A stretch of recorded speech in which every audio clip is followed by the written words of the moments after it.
朋友们，大家好，我是刘哥，一个拥有15年品牌售后维修经验的创业者。今天我们来聊聊冰箱漏水这些问题。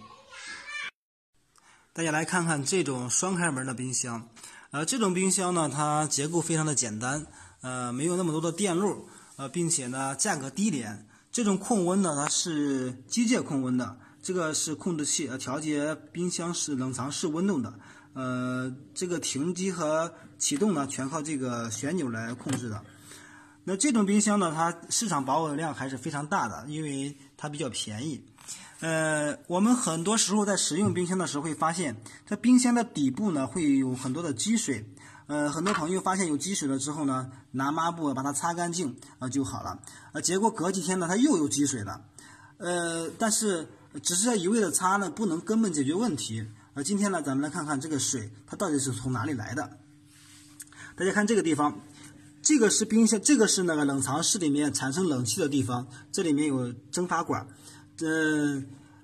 在冰箱制冷的时候呢，这个地方呢会结冰或者是结霜。那当我们冰箱温度达到之后呢，这个霜它会慢慢的融化掉，变成冷凝水，从上面沿着后背流到这个水槽里面。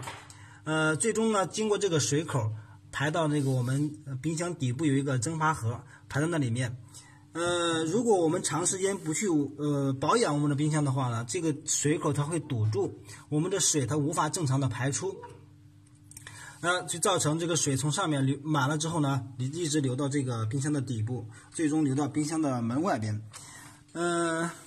所以遇到这个情况，我们只用一个简单的步骤就能解决，不用天天来抹。在我维修过程当中呢，很多朋友都会说，这水怎么这么多？怎么会来这么多水呢？是不是我什么东西坏掉了流的水？其实不是，这个水它每次结完冰化的话呢，这个水是很少的。如果像春秋天或者是冬天的话，可能几天它也流不了多少水。所以水流这么多，它不是一下流的，它是慢慢累积的。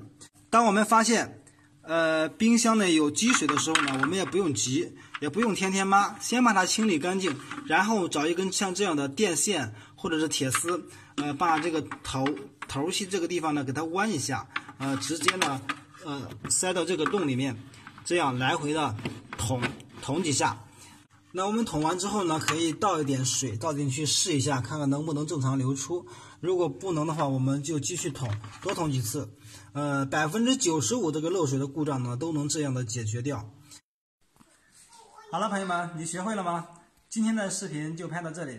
如果觉得我的视频对你有帮助，欢迎您的关注评论。好，谢谢大家。